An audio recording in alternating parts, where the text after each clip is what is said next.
Hi, friends! Join us as we dive into the themes, metaphors, and foreshadowing of Buffy the Vampire Slayer. With both a spoiler and spoiler free analysis, there's something here for everyone. We are your hosts, Leah, Sarah, Tabby, and whether you're a new viewer or a longtime fan, welcome to Becoming Buffy.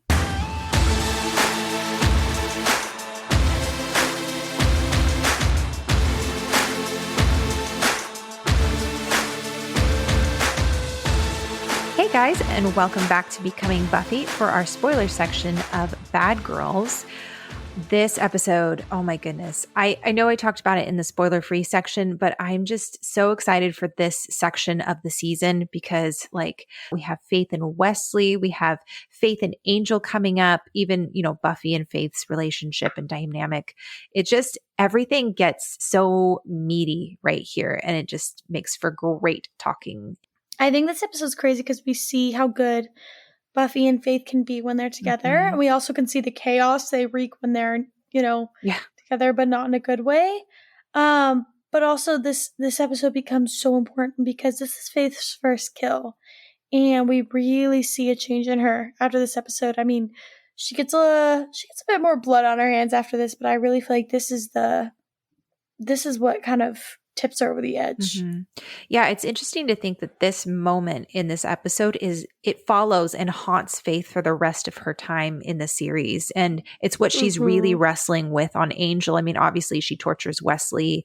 She kills a couple more people until then, but this moment kind of defines her character arc for the rest of the series. And they just did a really good job of humanizing Faith and showing how she doesn't want to be going down the path that she is, but she's just so broken and so hurt that she's looking for anything to numb that. And unfortunately, it takes her down a dark path. But I also feel like Sarah and I, and then Leah and I separately were talking about Euphoria. Sarah hasn't seen it, but we were just talking about some things that she had seen from the show. But one part of the show that I really feel like is so important is Rue Zendaya's character mentions, she was like, if you didn't know me, you would judge me based on the bad things that I've done. And I really feel like that encompasses all of what Faith feels about herself, is like people knowing that she's a murderer view her as that and only that. And I feel like obviously this is an extreme scenario, but it's like if you hear rumors about somebody, if you don't know them, you're holding them to that ugliness that you hear, whether or not it's true. And I feel like with Faith, she brings up the fact that she's a murderer in like maybe good ways or bad ways the entirety of the show. She kind of owns that a little bit in season 7, but she even kind of mentions it to kind of like have people back off. She's like, well, are you a murderer? Like kind of it. You could tell that like it becomes something different to her over time, but she never kind of forgets it. She never like allows herself to move on from that fact. I think that she kind of just views it differently, but especially right now, and especially until like the end of the 2-part episode in Angel, like it's very much she's allowing it to define her and to lead her, consume her, but also just like it's a way of she's punishing herself and allowing herself not to move forward to that, but to stay in that thickness of it because she hates herself. And I feel like once you've done the worst, it's easy to continue doing that because you're like, what worse can there be? And so in her brain, she's like, well, I didn't mean to murder him, but at this point, everyone's viewing me as that. And so therefore, like, I'm just going to steer into the skid because I hate myself. And like, there's no way that I can like be Buffy. There's no way that anyone will view me as anything different. It's just, she's such a complex character and I really have empathy for her. And I honestly didn't for a long, long time. You made an interesting point, Tabs, when you were talking about Faith was like, I'm never going to be Buffy, because I was thinking about that. I mean, obviously there's the whole self-loathing thing. There's the brokenness, but I think there's a whole aspect of Faith probably felt special for the first time in her life and felt powerful when she became a Slayer and was like, oh my goodness, I'm part of something that only I have, that I am unique. I mean, I don't know when she heard about Buffy, but then imagine you hear that, oh, there's another Slayer. It's not just me. And then you think, oh, I can have a commonality with that Slayer. And then you meet them and you realize that they're amazing and they have everything that you've ever wanted. Established. They're established. They're grounded. They have the mother, the father. They have all this stuff, the friends. And, she talks about this later on. But there's a part of me that wonders if Faith chooses to go down the path that she does because she's like, this is something that Buffy is not, or at least this is a path that Buffy's not choosing that I want for myself. She's trying so hard to establish her identity and her path apart from Buffy. I'm not saying that it's excusable, but I'm wondering if that's part of the reason why she's like, all right, I'm going to explore this because I want so badly to have my own identity. And then can we just talk for a brief moment? We'll talk about it probably for the rest of the season, but just Wesley and Faith's friendship. This is the episode that Wesley comes in. We talked a little bit about him in the spoiler-free section. I think we've talked about him in past spoiler sections. But the fact that Wesley comes in this episode, if you guys haven't watched Passion of the Nerds analysis of this episode, oh my gosh. So he does video analysis on YouTube and he shows Wesley on the screen and all of a sudden he slows him down as he comes in saying Wesley Wyndham-Pryce, and you hear a voiceover of all of the iconic quotes of Wesley from Angel, and you hear, would you like me to lie to you now? And all this other stuff. And it's kind of like that reminder that this character that comes in as like this bumbling, stupid, foppish guy who's a complete coward turns into somebody almost completely unrecognizable by the end of the series. And that even his and Faith's relationship is a lot more nuanced and goes a lot further from what we see in this episode. Well, and I also just think that it's crazy because it's like, as much as Faith really goes through it, like, Wesley really goes through it. Like, Faith gets put through a lot, and Wesley, we just see him. It's like he starts out not feeling confident as a watcher. Then to have Faith, who kind of goes off the rails so that he feels like as a watcher, he's failed because he can't, keep her on the rails. And then there's that whole episode where he thinks he might have to kill her. And like that whole thing, which is like, could you imagine if that was Giles and Buffy? Like what Giles would be experiencing? And then it's like, and then ends up being okay with Faith. And then he has like that whole mess with wow, we are really going into spoilers, or I am, but it's like he has that whole arc with like Angel, and I guess we can with Wesley because we're not really going to be talking about his arc, which is so sad. So I'm going to get this out of my system. Yeah, do it now. But like he has that whole mishap with Angel's baby, and then it's like, has all of his friends turn against him, which I understand, but I also understand where he's coming from. It's like, and then at the very end of the show, like in the literal last season, we find out that his father is awful and he almost shoots his father. And like, he did shoot his father.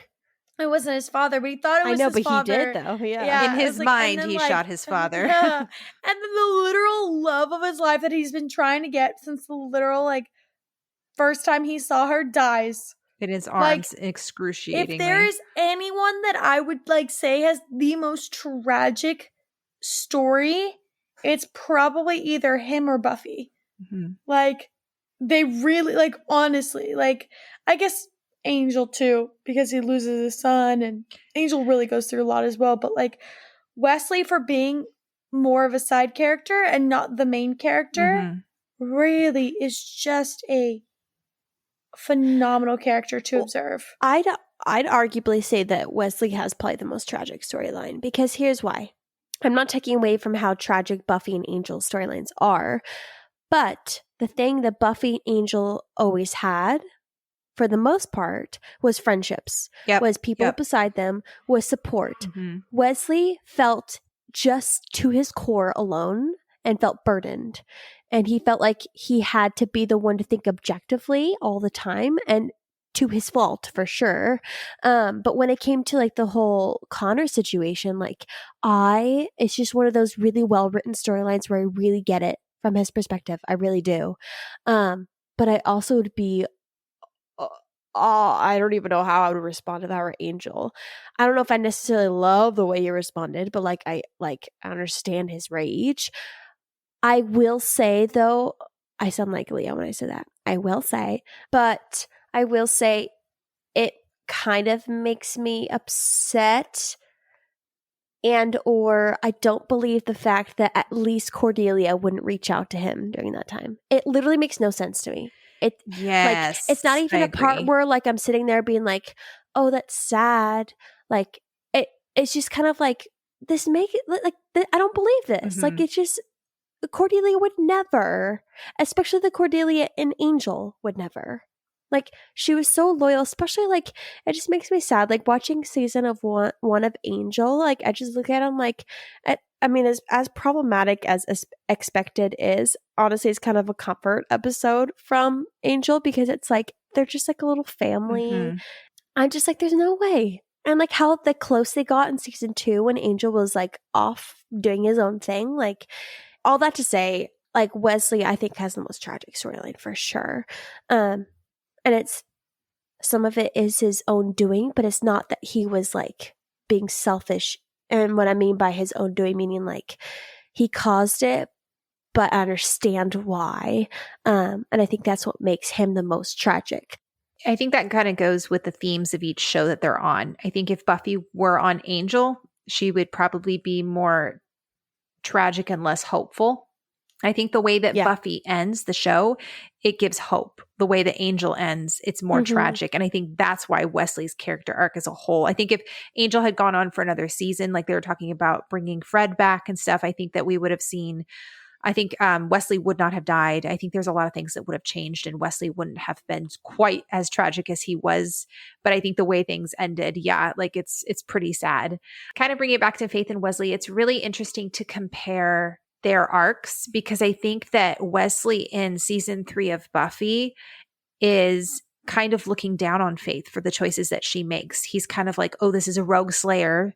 And it's very black and white. That means we need to bring the Watchers Council in, means we need to take care of her, get in there, arrest her, all this other stuff. Like there's very little grace. There's very little compassion. And because Wesley at this point has very clean hands, he hasn't gotten his hands dirty or anything. He's not able to relate and understand with what Faith is going on, which I think is another reason why it's so powerful later on in, I think was it Orpheus, where he breaks Faith out of prison? It might be Orpheus or the episode before that. They just connect on a much different level because at this point, Wesley has been through some crap and he understands. And for the first time, it feels like Slayer and Watcher. And so I kind of love how both of them have their own redemption arcs and both of them go through the darkness and come out the other side. And there's a lot more grace, a lot more compassion and understanding and not quite as much judgment, but, always accountability. And kind of what Sarah was saying, like, it's so crazy to see the difference between, their dynamic in this season and the sheer lack of respect on both ends and just they don't see each other. They do not see each other. And then it's like, in the end, like, I think that there is an understanding, kind of like what Sarah was saying, like, just where they're coming from and what they've been through, and both of them just being like, all right, like, let's start over. All right, so a couple small things. First of all, I want to say, I feel like they were really hyping Angel up in this episode. Like, I feel like this is the first episode that it was like, yes, we have a spinoff show coming, and we want you to know his name is Angel. Like, Angel is cool too. I just I keep cracking up at all the epic shots that they kept giving him, and that will continue through the rest of the season because, they're like, come watch our other show with Angel on it. So we talked a little bit about this in the spoiler-free section, but the whole what will happen if a Slayer kills someone that was talked about in Ted, should the Slayer be held responsible if it was an accident and they were doing their job? It's interesting. I love how even though, and we've talked about, I think Leah, you've talked about this before, how Buffy doesn't really understand fully the darkness that Faith goes through in this season until season 6. By the time they see each other in season 7, there's a little bit more of an understanding between them because Buffy has actually had to fight through her own darkness in a way that she never has before. But I will say it's really just really cool to see how consistent Buffy remains even when she is fighting herself and is trying to wrestle through depression. She maintains the same standard that killing a human life is never or killing a human is never acceptable. And we see that, I think, specifically of Dead Things, when she thinks that she kills Katrina. And Spike is even trying to tell her something similar to Faith, where he says, look at all the people you've helped. It's just one person. Like, why do you need to go turn yourself in? And Buffy's like, no, trying to hold fast to this line and say, killing someone is never acceptable. I need to go turn myself in. And I think she's probably thinking of Faith in that moment, going, if I am expecting Faith to go experience the consequences of her actions, I need to be consistent and do the same thing, even if it was an accident. And then I also think of Selfless as well. Just when Buffy goes to kill Anya after Anya has killed all those frat boys. And I absolutely love that episode. I think it's so underrated, but just the gravity and the solemnness and even the compassion that Buffy views Anya's whole situation. She's willing to sit there and listen to Anya and Xander, but at the end of the day, she knows that's a line that cannot be crossed. And I think at that point in the series, I know a lot of people judge Buffy, which I do not get, for her harshness in that episode. And they're like, wow, she's like so willing to go kill Anya. And I'm like, she was willing to go kill Angel. It's also been episodes of her being a vengeance demon. Yeah. And like, she was being very gracious, but the fact when she like slaughtered dozens of people is when she crossed the line, because she was like, I don't want her to get to a place where she's killed so many people and it's going to get harder for me to have to kill her. Yeah. You know what I mean? Like, I really feel like it was actually a wisdom call. And we'd seen a couple episodes before Buffy going to Anya's house and telling her, hey, things are going to get really serious. I don't want my friends to be alone. Like, she calls Anya her friend. Like, it's very clear that she cares about her. And so I really love that episode. I love that it shows that Buffy has only gotten firmer in her convictions, but she still has compassion too. Yeah, I definitely would say that, at least like from what I've seen in the fandom and stuff, I feel like people are a lot more forgiving to Anya than they are to. I agree. I can't wait to talk about that. I just don't understand. Which, I mean, because here's the thing, I really liked Anya and I really love a lot of things about her character, but I do think that people are so quick to kind of forget a lot of stuff about her. Yeah, because Xander left her at the altar. She chose. Yeah. And forget the fact that she chose to go back to being a demon. Yes. She's not in this episode, so we don't have to talk about her. But I do think that, yes, Faith does some crappy stuff, but I do think that sometimes people are harder on Faith's character than others. Yeah, I agree. I'm actually really excited to talk about Anya because I think that the fandom doesn't talk about her enough. So, and kind of in that line of thinking, Buffy is talking to Faith in this episode, and she says, being a slayer is not the same as being a killer. And that is really an interesting thing that's explored in season 5 when Buffy's going, oh my goodness, like, am I not capable of love? Do I just kill? Is that all I am with the whole death is your gift? And then in season 5 in The Gift, when she tells Giles, I guess all the slayer really is a killer. And Giles just tells her, I just don't believe that. I don't believe that for a minute. And then we have the beautiful payoff of The Gift, which shows us that Buffy, she is not a killer. She actually does love. And then just kind of like a little thing when Faith is talking to Buffy again in that same conversation and says, tell me that if you don't get in a good slang after a while, you start itching for some vamp to show up so you can give him a good, you know. And then, you know, Buffy's all kind of like uncomfortable with that whole concept. It's the whole Slayer is a Slayer, a killer thing. And then again, in season 5, Buffy versus Dracula, they start to lean into that. When Buffy wakes up in the middle of the night, she can't sleep. So she goes out and she goes and hunts down a vamp. And then she's finally able to go back home and go sleep. And I think that's exploring that whole darker side of the Slayer, the side that is part demon that we also see in season 7. And it kind of proves that Faith is right, that there is a darker side of Buffy that does need to be embraced in a sense, but more on that later. But I also think a lot of that is tied to having a death wish. Like, I really feel like if I were in that situation, at a certain point, you kind of start playing around with the idea of death because you kind of have to think about it. But then also, like, fighting so many people, you have to also think about, like, I could die in this fight. Like, you have to think about the idea of death. And so there has to be some sort of like death wish.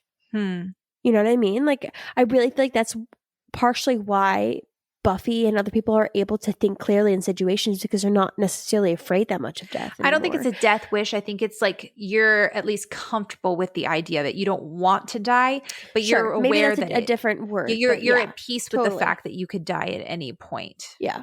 When you're Buffy and you're constantly almost dying, like you're able to think a little bit more clearly because you have a little bit more of a relationship with the idea of death. Yeah.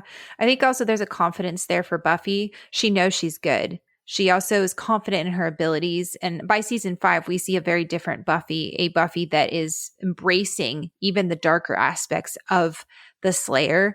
And I say darker, but I don't mean darker as in like, evil. I mean that there is an aspect of darkness in the sense that you're going out and killing demons. That's not like, puppies and butterflies and rainbows, I think she's more self-aware at that point. Yeah. And she's okay with that side of herself. Yeah. Yeah. Yeah. Well, she's also been through 10 times more than, season 2 Buffy. Right. Yeah, exactly.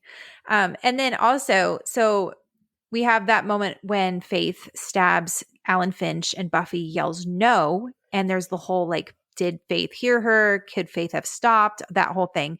Well, this is kind of mirrored in Doppelgangland. When Buffy goes to stake vampire Willow, human Willow yells no, and Buffy stops herself and is able to kind of display self-control in a way that allows her to like hear Willow. And I think that's kind of a neat parallel to Faith in this episode, showing that Buffy is more of a balanced Slayer. She's not completely out of control. She's still capable of exhibiting self-control. I was just going to say, ultimately, I think that we just see in Faith this kind of passion. And I think that we just see her. I mean, she's talked about many times how when she's slaying, she kind of gets in this zone and she builds up a lot of energy. And like, she'll talk about how she's like, has a huge sex drive after or whatever. Like we're seeing that Faith very much feeds on the energy and the rush of slaying. And I think that we're seeing, like, obviously the fruition of that is that she just is unable to stop herself in that moment. I don't know. I disagree. I don't see that moment as her disregarding and or not really listening. I just kind of see it as her just kind of like not really processing it and then being caught up in the moment. Like, well, that's what I mean. If you're but you get to the point where you're so unaware of your surroundings, that's a lack of self-control. I'm not saying that she heard Buffy and is like, no, I'm not going to stop. I'm saying that she worked herself up to the point where she couldn't even hear Buffy. Like that shows a lack of self-control and a lack of self-awareness, which is a huge problem for Faith. And it's something we've seen since Faith, Hope, and Trick, where Faith keeps getting blindsided by other vampires, or she doesn't see that Buffy's being attacked in the corner, or, she just doesn't think about other things, and she doesn't live her life self-controlled enough to be able to stop herself if needed. Does that make sense? Yeah. Yeah. When you explained it more, that made more sense. I thought you meant like she wasn't self-controlled, meaning like she was too caught up in the moment and therefore didn't really care. No, because I definitely think Faith cared, at least how I interpret it. I think she cared. I just didn't think that she processed it. Oh, I absolutely agree. And I think that that's a huge flaw on her end, because you need to be like aware of who you're killing at all times, obviously. For sure. Yeah. Well, because when you said that was a parallel to like Buffy, I think it's hard because I feel like Buffy is almost to a fault too aware of other people. And so I think for her, it's like she's very in tune and people are talking to her or her surroundings sometimes. And so if someone's going to say anything to her during a fight or like stop, like she's going to be more inclined to stop. I'm not going to say all the time, but like she's more inclined to stop and listen than Faith would be. Well, and I think that shows growth too at the end. I think in season 7, when Faith shows back up, she tries to stake Spike at one point and Buffy tells her to stop. Or like comes in between. I don't remember the exact scenario, but Faith does actually like stop and listen. And I think that shows just Faith is a lot more cautious in season 7, a little bit more wary. And it's kind of cool to see. We talked about in the spoiler-free section how Buffy, like her behavior kind of changes after she's almost drowned, how she's wearing a leather jacket and starts wearing more leather throughout the rest of the episode until the very end, which is kind of cool if you think about the fact that what does she wear in the final fight versus Faith? It's that whole leather ensemble. And I think that's very, very intentional. Well, and I think it's interesting too, because we definitely saw at the beginning of this season, more so than any of the other seasons, a very like girlier palette for Buffy. Yeah. I mean, because she's always had a more girly style, but she's also like, she's worn, you know, the leather jacket, she's worn the pants, or she wore like a not checkered, Like the flannel like shirt. leopard print in season 1, Yeah. or like the flannel shirt, the over, like Buffy is definitely not just girly. Like she has her like very tomboy like looks as well. Mm-hmm. And I think it's interesting because they really wanted to contrast, you know, face entrance and stuff. And so I like that we're now seeing the clash of Buffy and Faith's outfits in the future, which is going to be really, really cool. Well, and if you think about it in the series too, like we've talked about how Buffy's hair and her wardrobe tells a story throughout the seasons. We don't really see Buffy wear a whole lot of leather. Like even think about her fight with Angel. She's not wearing leather there at all. And then she goes to fight Faith. And obviously she has like the black leather jacket. She has the red leather jacket or the red leather pants. And I think that's her kind of embracing that harder side. I think leather kind of, if we're going to get like literal, or not literal, but like more black and white. I don't know what I'm trying to say, but I think leather in a way almost symbolizes her Slayer side. And then when she's wearing the more floral, the preppy, that's more of like leaning into her human side.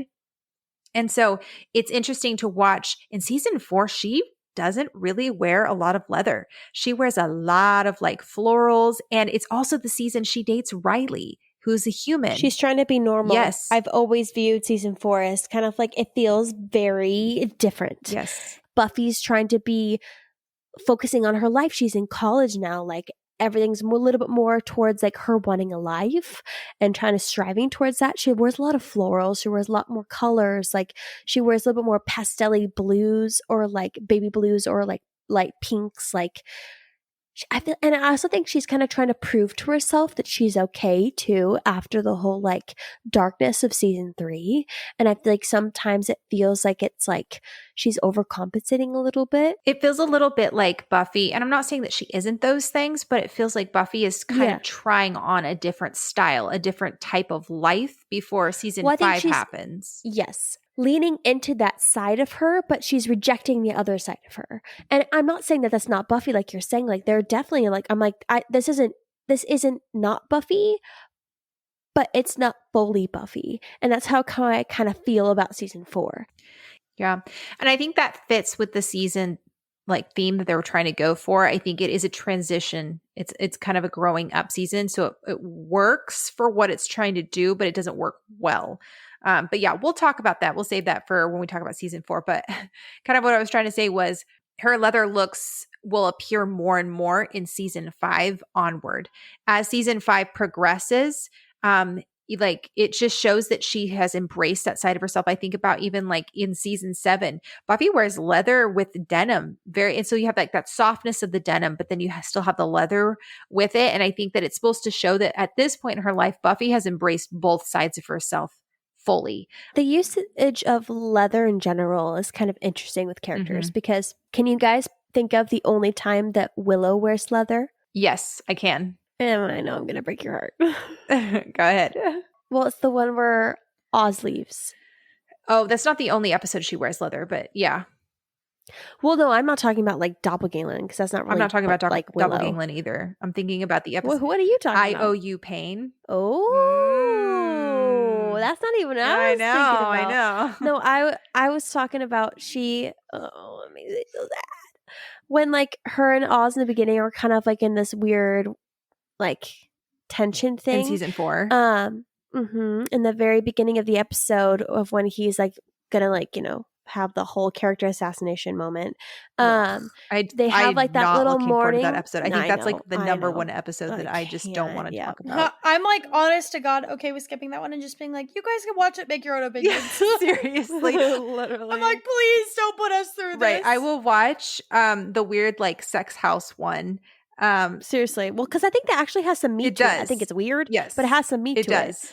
But anyway, they have like that weird moment where like they weren't like intimate and he was being all weird and she thought it was like her and he didn't find her sexy, so she comes in wearing like leather pants and like a black floral shirt And it's just like sad. I'm like, ugh, like she's trying to be something she's not and trying to like be dark and mysterious. And like, I feel like it's just kind of like, even though it wasn't supposed to be like, she wasn't really like sexy or trying to be sexy in the moment. It was just like her trying on something to be attractive to him, but it wasn't like her coming and trying to seduce him. You know what I mean? It wasn't like a whole like faith moment, but you could definitely tell it was Willow trying to be that version that isn't who she is, and she felt uncomfortable, and it just makes me sad. But I didn't even think about Tough Love. That's what it's called. Yes, Tough Love. That's the one I have the script for. Yeah. I know. Wardrobe is so interesting. I do not remember which episode it is. I need to look it up. But there's an episode earlier on in season 6 that Willow wears the exact same shirt that she wears when she's Dark Willow later on. And it happens at a it happens at a very significant time. I want to say it's like when Tara leaves her or when she's relapsing or something. It's a very like specific choice. Like they have her choose that shirt to be the one that she wears as Dark Willow. Like there's a really like specific reason like for I would have remembered that. Yeah, I'll have to look it up. I saw someone posted a comparison. I was like, that's the same shirt. And it's very obvious why. I just can't remember it. But if anybody remembers, please let me know because I'm trying to remember and I will look it up because when we get there, because that's obviously very important. But yeah, I absolutely love things like that. Okay, so speaking of Willow, did you guys catch like the little like Dark Willow foreshadowing nod in this episode? Neither did I until I went back and like actually thought about it. And I've seen this episode so many times. So Buffy was in the classroom and she's talking to Willow and Xander and she says, it was intense. It was like, I just let go, and I became this force. I just didn't care anymore. And Willow goes, yeah, I know what that's like. And Buffy's like, no, I don't think you do. And it's like, no, I'm pretty sure. I mean, maybe at this point, Willow doesn't know exactly, but Willow's obviously very capable. I think she's capable, but I definitely think Buffy's right. I don't think she does know until season 6 when she actually does that. I don't know, because I think about becoming part 2. I think there's a part of Willow that became this force and that did kind of let go. I think it's similar. I don't mind the whole metaphor as addiction in season 6. I know, Sarah, you disagree. That's fine. But I don't mean that to be snarky. No, you're fine. It's fine I know disagree. What you mean. It's all good. Sometimes I feel like my tone comes out I get it. way I know harsher than I ever mean. It's all good. For listeners, they're like, wow, they're so mean to each other. No. I really feel like people underestimated what Willow was actually going through. And I really feel like that is a pretty real correlation to real life, where like people kind of like what we talked about earlier. It's kind of like people holding people to what they're doing or what they disagree with and like holding them down to that, but then understanding, disregarding the pain and what they're going through at the same time and what's causing them to do those things. And I really feel like everyone kind of views Willow, or even like when she was literally like driving the truck behind them and he's like I just like, she's Willow, like, yeah, like that's Willow who is doing this. I just never would have thought. And I really feel like everyone kind of thought that and chose, so she like literally almost killed Dawn. I don't know. I like when Buffy says those things, like as a viewer, we can see that kind of like fermenting in Willow a little bit. But I really feel like no one bat an eye unless you were Giles.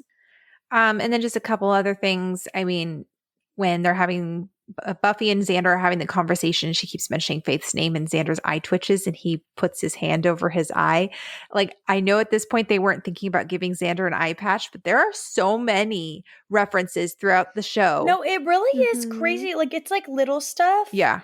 But isn't it also because isn't he supposed to like represent the eyes or something? He is the heart. Isn't it supposed to be like he's the heart, but because he's the heart, he sees everything? Yeah. Yeah, you see with your heart kind of thing. Yeah, the representation. Yeah, so whenever he like uses stuff with his eyes, it's just kind of crazy.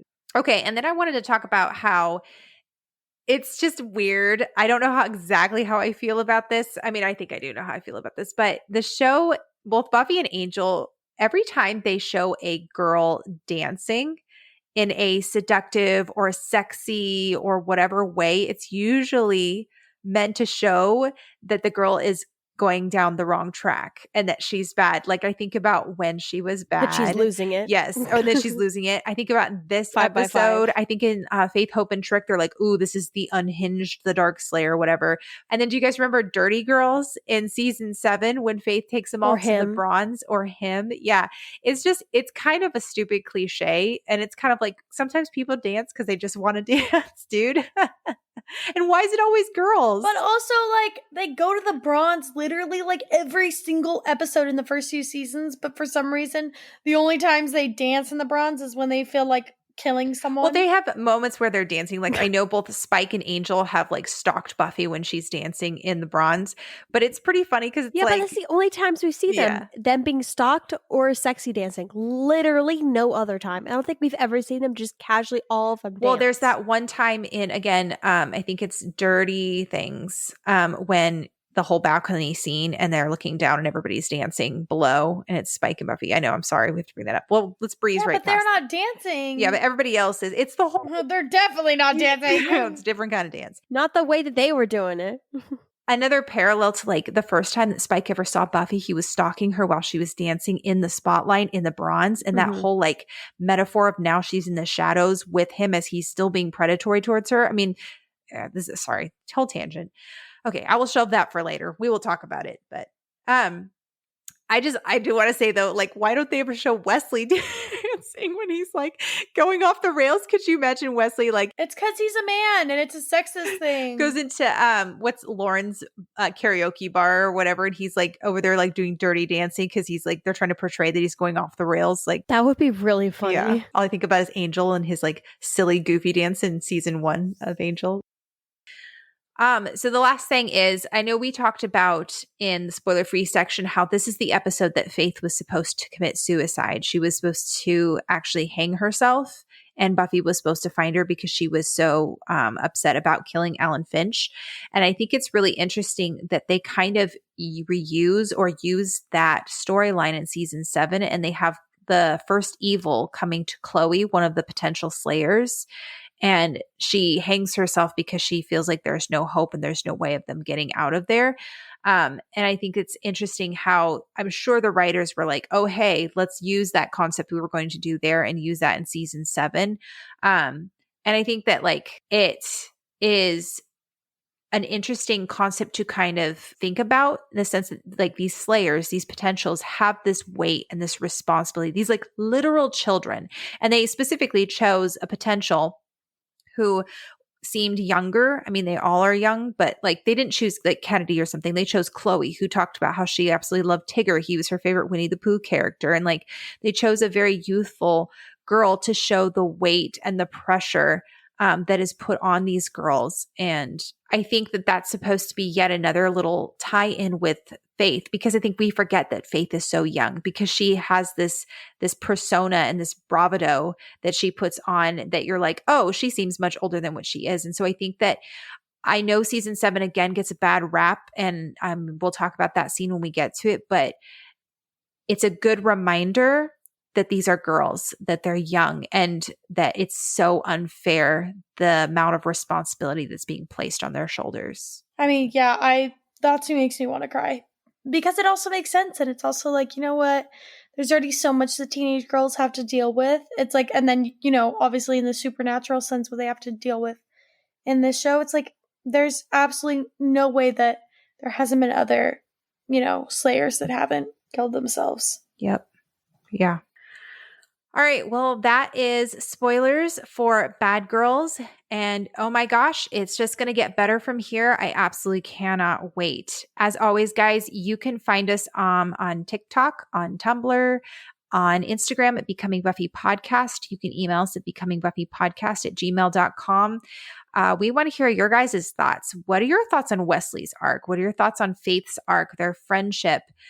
Even just the various things we talked about here. It's just so fun to hear from you guys, and I'm really enjoying all the emails that we have been getting. So with that, you guys, have a great week, and we will see you next time.